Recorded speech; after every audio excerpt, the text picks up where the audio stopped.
आप सभी की इच्छाओं को नमन करता हूँ।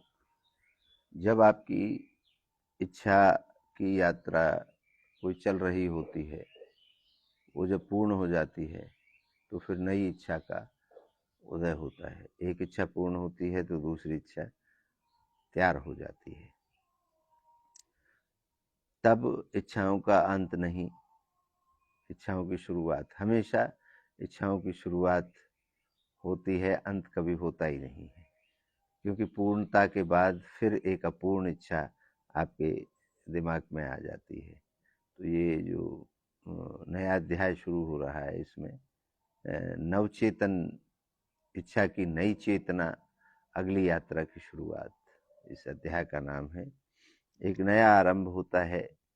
यह अध्याय उस बिंदु पर खड़ा है जहाँ इच्छा केवल व्यक्तिगत खोज नहीं रह जाती, बल्कि सामूहिक चेतना और ब्रह्मांडीय संवाद का हिस्सा बन जाती है। जब आप स्वयं अपने जीवन की इच्छा कथा के रचयिता बन चुके होते हैं, जो भी इच्छा आपकी पूर्ण हो जाती है वो आपकी नहीं रहती, फिर वो सार्वभौमिक हो जाती है। जैसे किसी ने बल्ब बनाया, तो बनाने के बाद वो उसका बल्ब नहीं रहा, अब वो हम सब का बल्ब हो गया। तो जो इच्छा पूर्ण हो जाती है वो आपकी नहीं रहती, वो आपकी तब तक रहती है जब तक वो अपूर्ण रहती है। ये भी एक आपके समझने की बात है। वैज्ञानिक विश्लेषण क्या कहते हैं? आधुनिक मनोविज्ञान इसे सेल्फ एक्चुअलाइजेशन कहते हैं, जहाँ व्यक्ति अपने सर्वोच्च उद्देश्य को पहचानता है।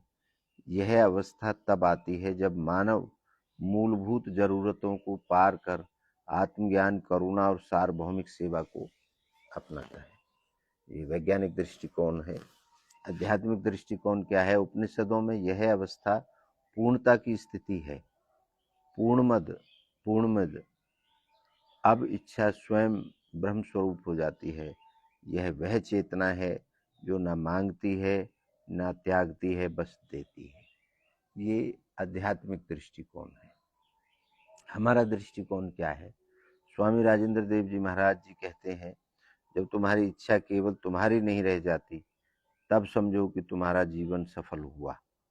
इच्छा को साकार, उसे ब्रह्मा के चरणों में अर्पित कर देना ही इच्छा पूर्ति की अंतिम कला है।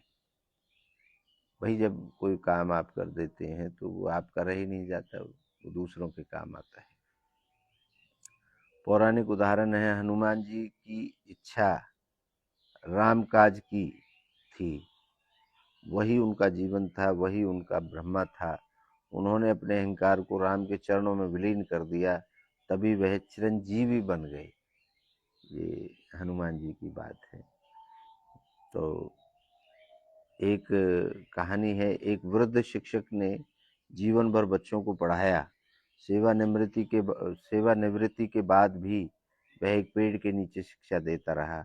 उसकी इच्छा वेतन या सम्मान की नहीं थी, बस ज्ञान का प्रवाह था। अंत में उसके शिष्य पूरे गांव को शिक्षित करने का प्रण लेकर उसके कार्य को आगे बढ़ाते रहे। ये एक सच्ची घटनाएं हैं जो हम इसमें आपको बताते हैं। एक वृद्ध टीचर रिटायरमेंट के बाद भी एक पेड़ के नीचे पढ़ाने लगा बच्चों को, और उससे इतनी प्रेरणा मिली गांव के बड़े बच्चों को कि वो छोटे बच्चों को आज भी पढ़ाते हैं। वो टीचर तो नहीं है इस दुनिया में, लेकिन उस गांव के अंदर वो बच्चे आगे बच्चों को शिक्षा देते हैं बगैर किसी लोभ लालच के।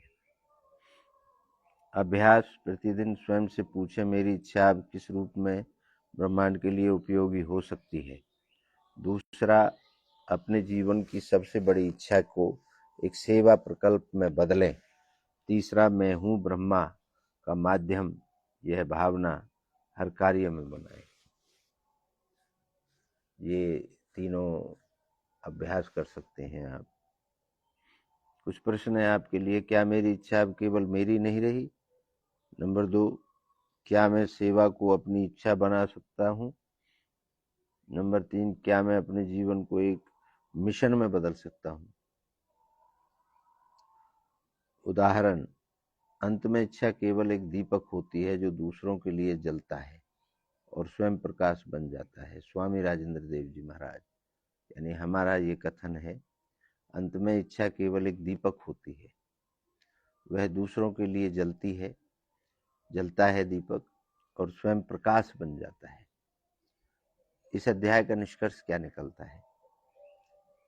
यह अध्याय अंत नहीं, एक नई चेतना की शुरुआत है। अब आप केवल इच्छाओं को पूर्ण करने वाले नहीं, अब आप इच्छाओं को दिशा देने वाले हैं। यही जन्म से मरण तक की इच्छाओं की परम उपलब्धि है।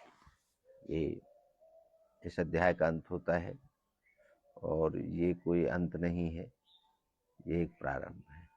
हर समय, जैसे मैंने शुरू में कहा, हर इच्छा एक प्रारंभ होती है, अंत कभी हो नहीं सकता, क्योंकि पूर्ण के बाद फिर एक शुरुआत हो जाती है। चलिए आगे बढ़ते हैं। आप सभी की इच्छाओं को पुनः नमन करता हूँ। आप सबकी जय हो।